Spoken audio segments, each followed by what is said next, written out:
Hey friends, and welcome. We are continuing with matrices, and now we are moving on to finding the inverse of a matrix, which will lead us to dividing matrices.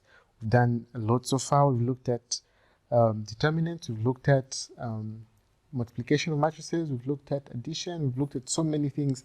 And as I said earlier, this is very important to both grade 9s and grade 12s. And so we continue, and let's try and get done with this broad topic of matrices.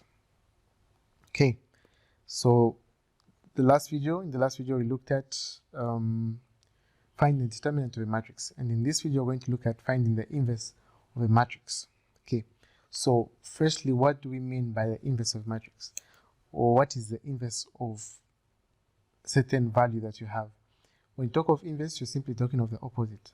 So when you've got a number 8, if I was to ask you to say what is the inverse of 8, the inverse of 8 would simply be equal to 1 over 8. Okay, and it is same as writing it as 8 to the power negative 1. Okay, so in talk of inverse, we're simply talking about that value that you have over 1. Yeah, or rather 1 over that value that you have. Sorry, I confused myself there. So whenever you see the power of negative 1, it simply means inverse. So if I was to say, what is this symbolizing? This is 8 to the power negative 1. Though my 1 looks a bit too long. 8 to the power negative 1 simply means 1 over a. And this is known as the inverse of a. Okay? So similarly, when we're looking at matrices, matrices have inverses, meaning we can divide a matrix by 1, or rather we can find the inverse value of a matrix. Okay, so let's get into inverses of matrices. So let's say we have been given matrix A. We have been given a matrix A, and this matrix A is equal to 4, 2, 1, 2. Matrix A is equal to 4, 2, 1, 2. Okay, now to say find the inverse of A. So I won't even say find the inverse of A, I'll just say find A to the power negative 1. This simply means find A inverse. Okay, so how do we find the inverse of A? The first thing that we do is find the determinant.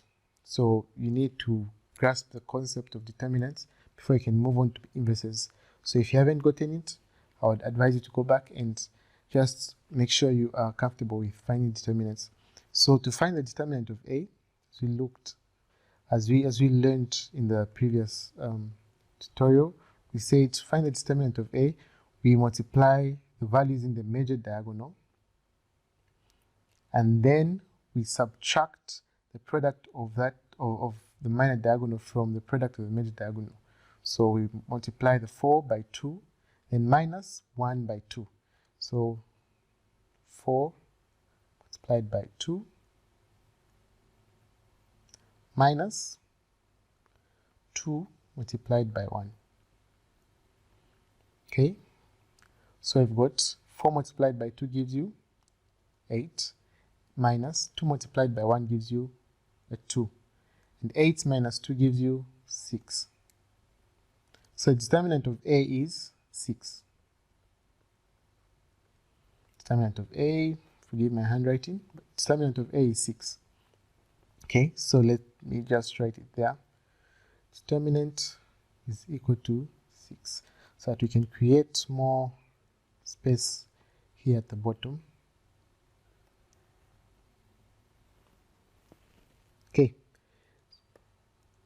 Okay, so then after finding the determinant, then what follows? So when you are asked to find the inverse, so A inverse,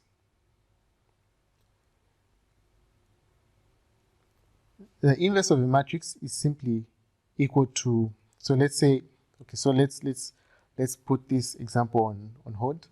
Let me just write not A, let's say matrix X.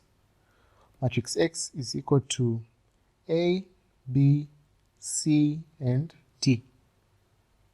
To find the inverse of matrix X, so X inverse is simply equal to 1 over the determinant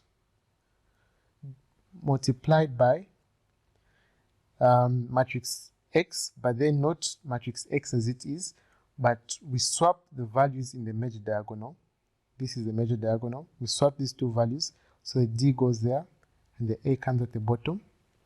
And then we give the minor diagonal values negatives. So this will become negative C, and that will be negative B. Negative C and negative B.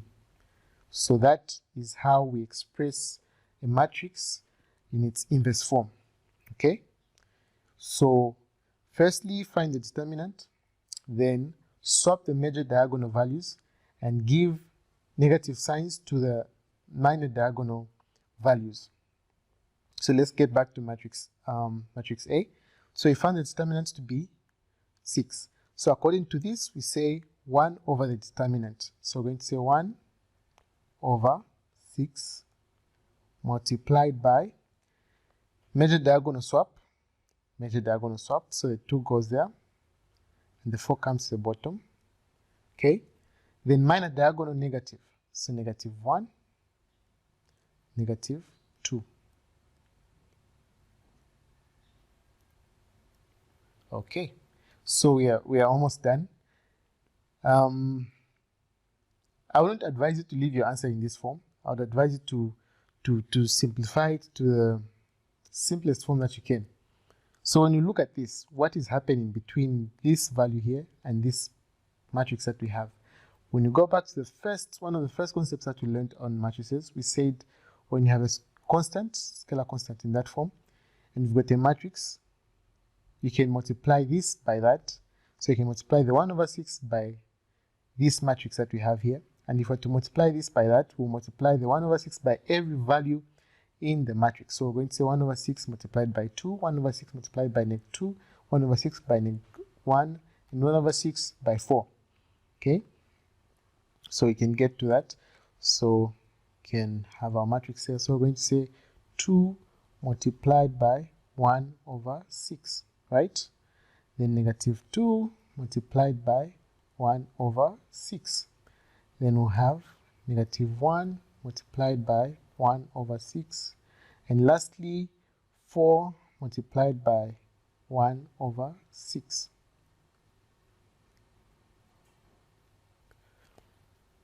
Okay, so we can simplify it further. What is 2 multiplied by 1 over 6? So 2 multiplied by 1 over 6 is simply going to be 2 over 6. But can that be simplified? Yes, it can. We can find a number that can go into both 2 and 6 without leaving a remainder. So we've got 2 into 2 gives you 1 over 2 into 6 gives you 3. So we've got 1 over 3 as our first value there.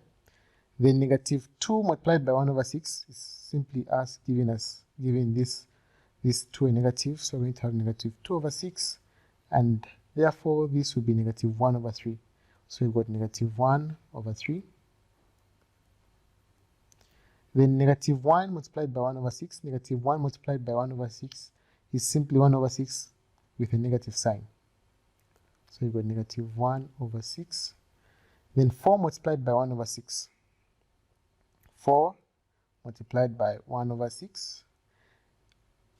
This gives you a 4 over 6, and this can be simplified. What number goes into 4 and 6 without leaving a remainder? That's 2. So 2 into 4 gives you 2. 2 into 6 gives you 3. Can this be simplified further? I don't think so. No, it cannot. So we've got 2 over 3 as the value on the other side. And this is how we find the inverse of a matrix. So this is, my one is too big again. So this is how we find the inverse of a matrix. So key points to remember: to find the inverse of a matrix, firstly, find the determinant. Determinant is found by multiplying the major diagonal values, and we also multiply the minor diagonal values. Then you subtract the minor diagonal values, the product of the minor diagonal from the major diagonal product. Okay? Then upon doing that, we swap the major diagonal values. We swap these two. We swap these two. And give the minor diagonal values negative signs. Okay? Then upon doing that, you multiply 1 over the determinant by the matrix that you have after swapping the values and giving them negative signs. And the answer that you get is what is known as the inverse of a matrix. So let's just, let me get rid of this so that we create a bit more space to work with. Okay. And we can get rid of that. Okay, so before we look at another example on finding the inverse, let me just explain one thing. I said the inverse of a number is simply 1 over that number that you have. So if you've got 4, the inverse of 4 is 1 over 4, right? So now what happens when you multiply a number by its inverse? Let's say we multiply 4 by 1 over 4. What do you get? 4 multiplied by 1 over 4. This is 4 over 1. So 4 by 1 gives you 4. 4 by 1 gives you 4. So you got 4 over 4, and this gives you 1.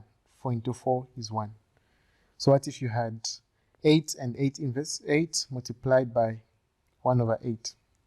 It will still give you a 1. If you had z multiplied by z inverse, which is 1 over z, what do you think? Okay, so this is z over 1.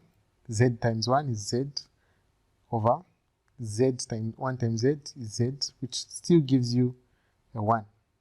So any number, any value, any value that you have multiplied by its inverse should give you a 1.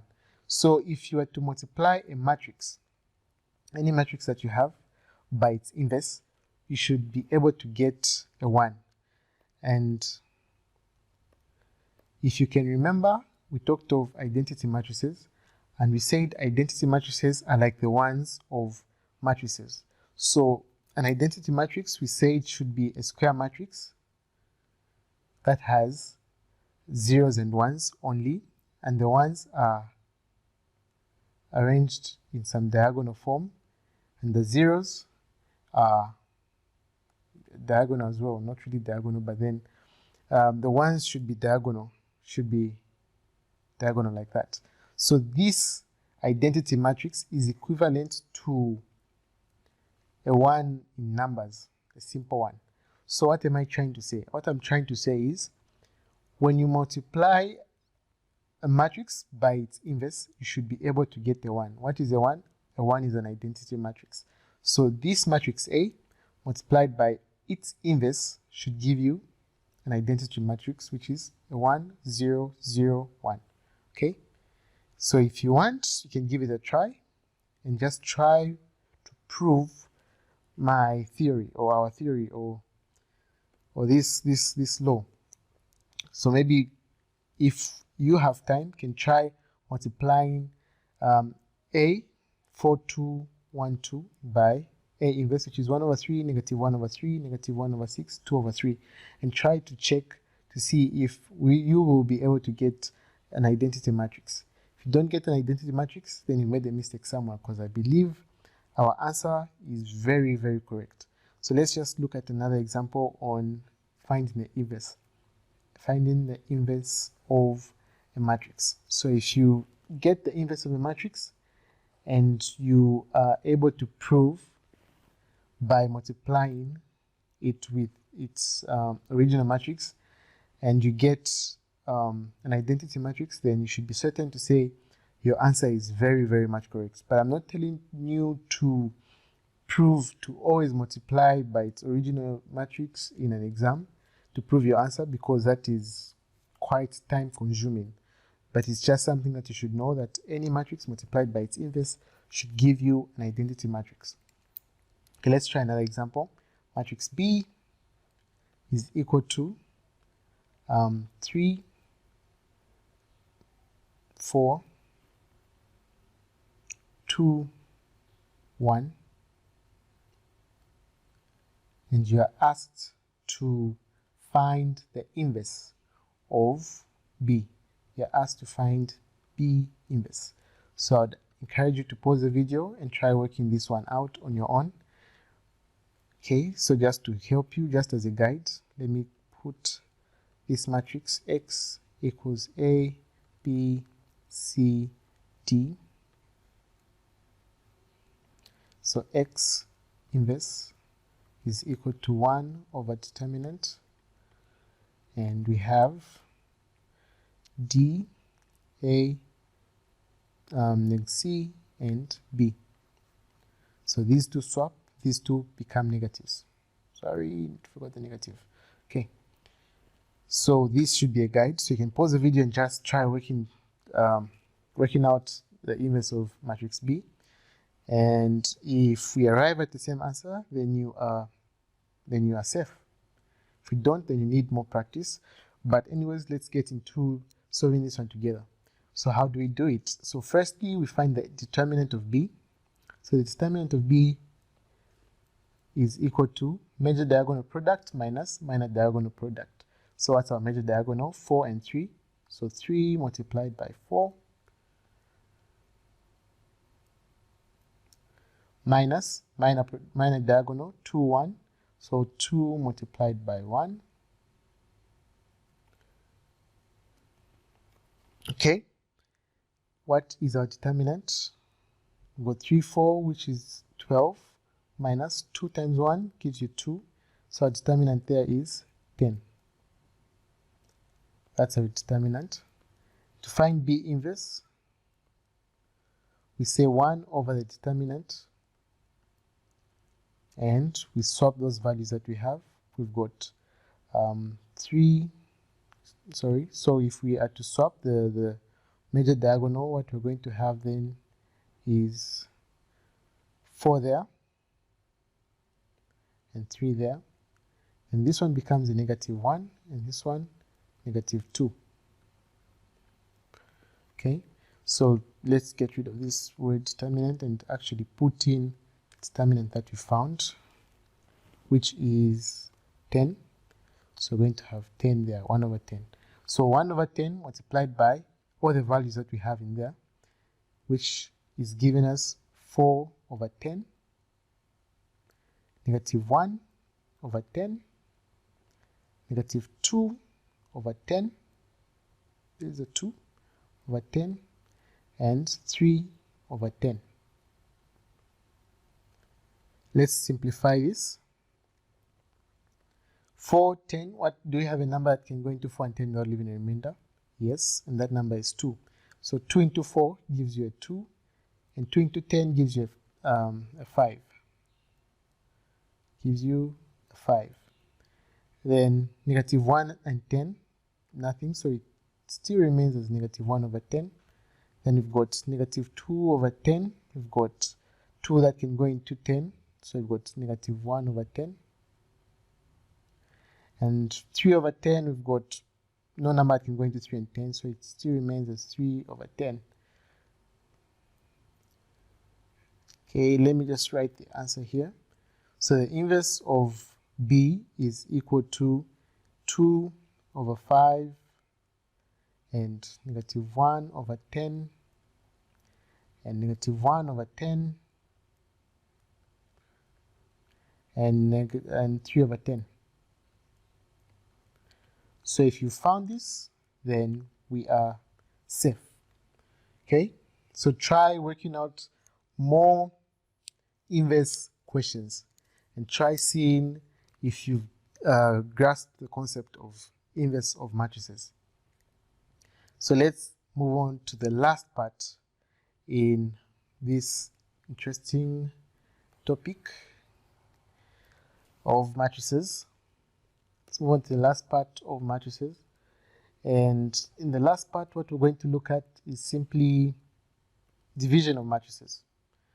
We're going to look at division of matrices. So let's say I give you matrix A equals 2, 3, 7, 5.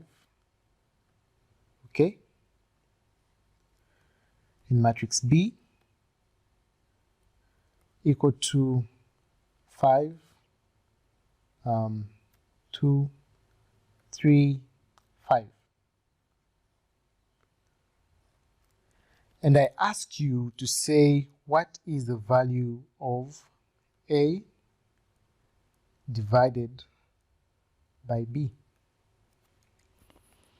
Grade 9s, grade 12s, what do you think we do to get the value of A divided by B? A divided by B. Let's brainstorm. How do we get A divided by B? Okay, so if I was to give you, I really encourage students to work with numbers. If you are stuck on a question that involves letters or anything, variables, it's better you replace them with numbers and see how you can deal with that. So if you were to have 8 divided by 2, 8 divided by 2 can be written as 8 over 2. Am I right? Yes. So 8 over 2 is simply the same as 8 multiplied by 1 over 2. Am I right? Yes. So if this can be written as that, then I believe, and knowing that 1 over 2 is simply equal to 2 inverse. 2 inverse. Am I right? Yes. So this can be written as 8 multiplied by 2 inverse. Am I right? Yes. So this 8 divided by 2 is simply the same as 8 multiplied by 2 inverse.